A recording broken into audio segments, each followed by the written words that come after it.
Ladies and gentlemen, good morning. We will start the media stakeout with a short statement by Israel's new permanent representative, Ambassador Danon, followed by a short question Q&A session. Thank you.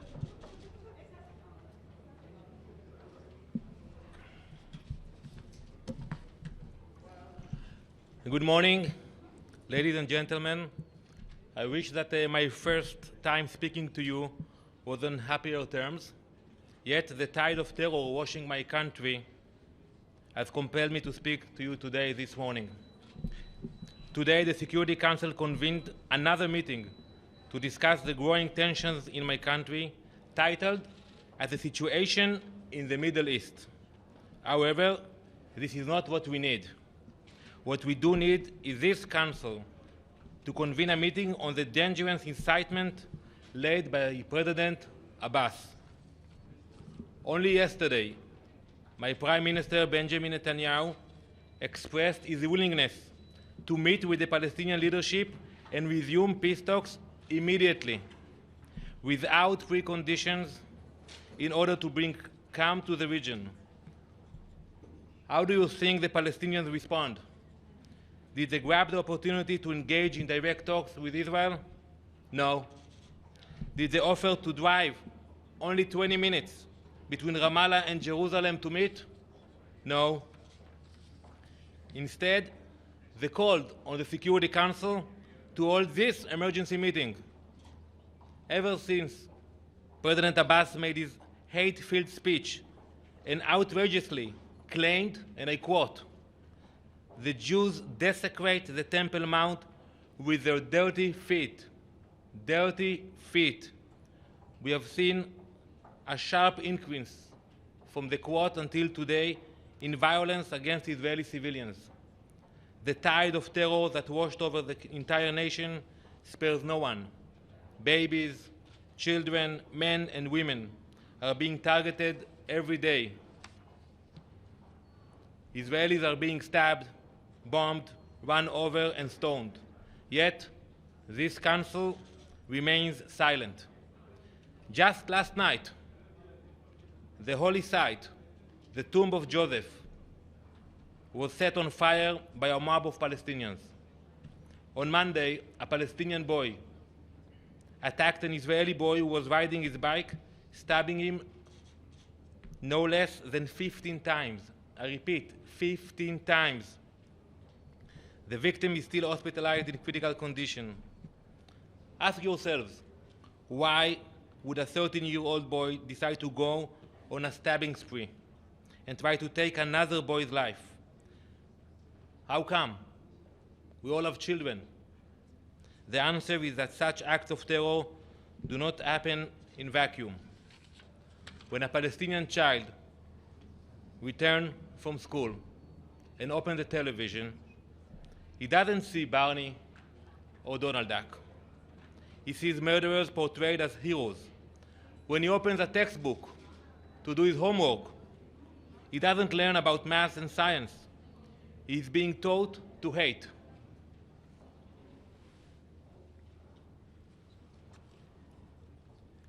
This picture you see here is an example of the kind of text that Palestinian children are being exposed to day in and day out, in school, after school.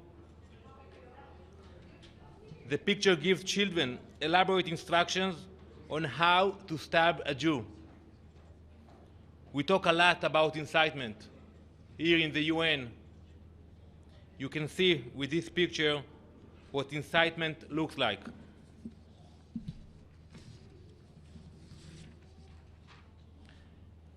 The picture is being taught in middle schools, in high schools, in elementary schools.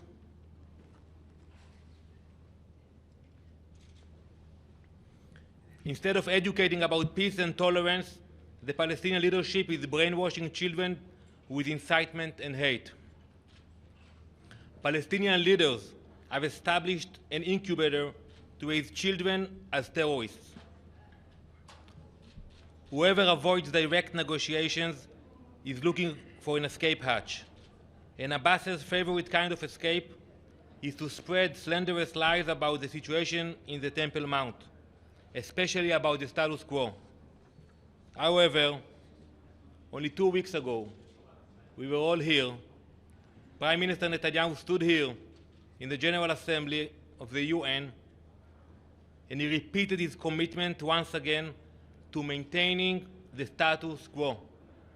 Let me make it clear. Israel will not agree to any international presence on the Temple Mount. Any such intervention would violate the decades-long status quo. What Abbas is trying to do comes as no surprise. History has shown us that every time a Palestinian leader wanted to avoid taking a difficult decision, he filled the void with incitement and false accusations and lies regarding the Temple Mount. To sum up, I want to say to the international community and to the Security Council, if you are serious about promoting peace, if you are truly committed to advancing coexistence in our region, make a clear statement against the incitement that fuels terror, support direct negotiations, just as we did with Egypt, just as we did with Jordan. This is the only way to bring calm to the region. Thank you.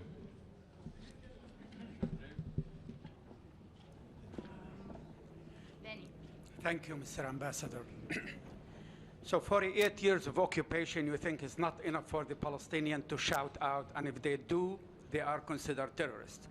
3 days before the election, Netanyahu himself, he said, quote unquote, I am not committed to this two-state solution. What do you say to that?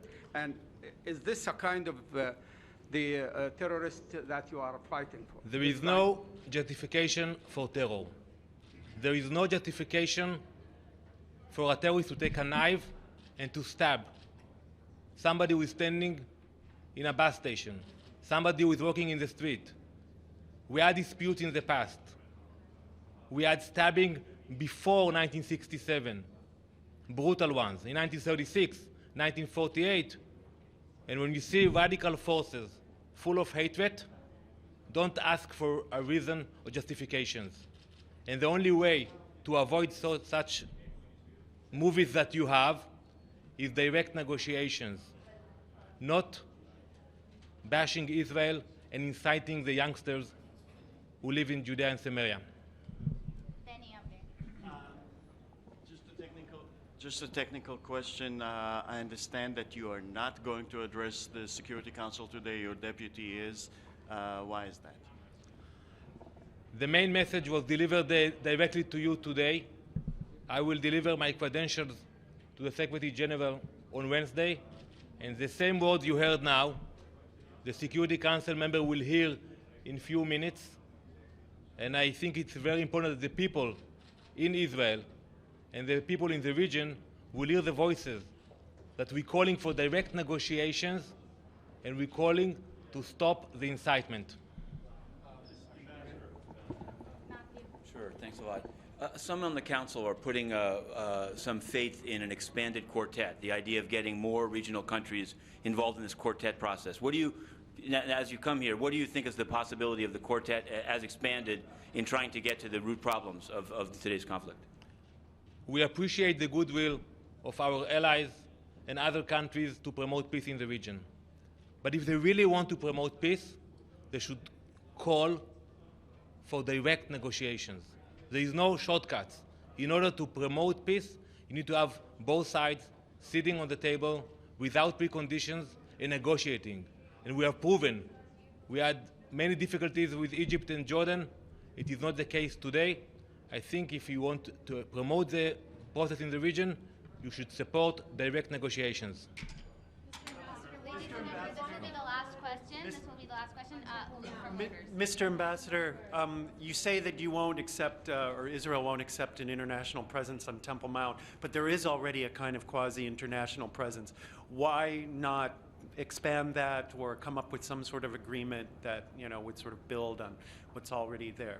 Thanks. For many decades, we keep the status quo, a very delicate one, a status quo that allows Muslims to pray freely on the Temple Mount, a status quo that allows visitors, not prayers, Christians and Jews. We don't think that any intervention will help. I think keeping the status quo is the right thing to bring stability and to keep stability in the region. Thank you very much. Thank you.